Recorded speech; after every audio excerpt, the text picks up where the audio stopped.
47টি নৌযান নিয়ে অনেক মানবাধিকার কর্মী গাজার উদ্দেশ্যে রওনা হয়েছিল গাজার 2 বছরের অবরোধ ভেঙে ফেলার জন্য, গাজায় ত্রাণ সরবরাহ করার জন্য এবং একটি মানবিক করিডোর তৈরি করার জন্য। ইসরায়েল সেই নিরীহ অধিকার কর্মীদেরকে, আন্তর্জাতিকভাবে খ্যাতিসম্পন্ন অধিকার কর্মীদেরকে, যাদের মধ্যে অনেক দেশের পার্লামেন্ট সদস্যরা পর্যন্ত রয়েছেন, তাদেরকে ইসরায়েল অন্যায়ভাবে গ্রেপ্তার করেছে। আমরা এর প্রতিবাদ জানাই। নেতানিয়াহু এবং ইসরায়েলের অপরাধ এখানেই শেষ নয়।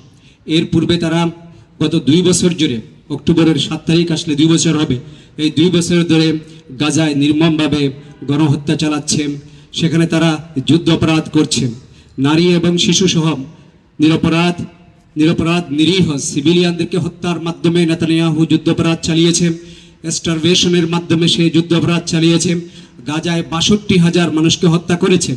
আর যারা নিখোঁজ রয়েছে সেই সংখ্যা যোগ করলে নিহতের সংখ্যা 1 লাখের বেশি হবে, যাদের অধিকাংশ হচ্ছে নারী এবং শিশু। সে জিম্মি উদ্ধারের কথা বলে অসহায় নারী এবং শিশু সিভিলিয়ানদেরকে হত্যা করেছে। গাজায় বহু প্রকারের যুদ্ধাপরাধ সংগঠিত করেছে ইসরায়েল। আমরা ছোটবেলা থেকে জেনে আসছি এই ডেভিল নেতানিয়াহু ইসরায়েলি কিভাবে ফিলিস্তিনিদের প্রতি এবং বিশেষ করে গাজা উপত্যকায় তারা নির্মম হত্যাযজ্ঞ চালিয়েছে। এটা আমরা ছোটবেলা থেকেই জেনে আসছি। তাদের এই আগ্রাসনের মাত্রা বর্তমানে আরও বৃদ্ধি পেয়েছে।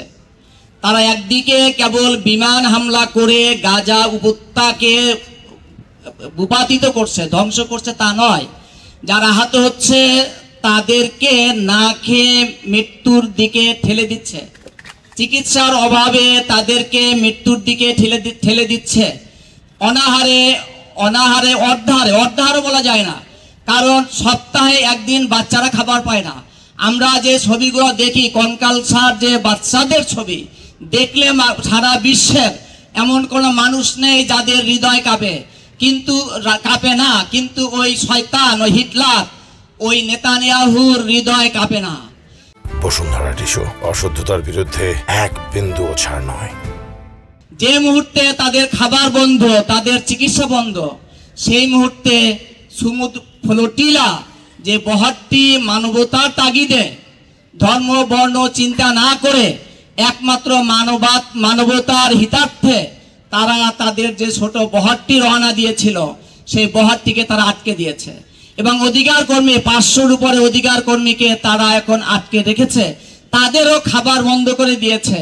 এই যে নব্য হিটলার যে একটা জাতিকে ধ্বংস করে দিতে চায়, এর বিরুদ্ধে সারা বিশ্বের যুক্তরাষ্ট্র সহ সারা বিশ্বের বিশ্ববিদ্যালয়, সারা বিশ্বের ছাত্ররা আন্দোলন করে আসছে, প্রতিবাদ করে আসছে।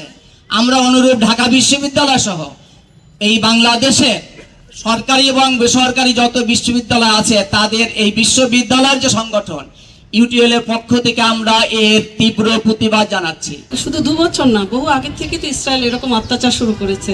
তো কিন্তু বর্তমানে যে অবস্থা দাঁড়িয়েছে, যে বাচ্চারা আহত হয়ে তাদের ব্যথার জন্য কাঁদছে না, কাঁদছে খাওয়ার জন্য, কি মর্মান্তিক তাদের দৃশ্য দেখে সারা বিশ্ব জেগে উঠেছে।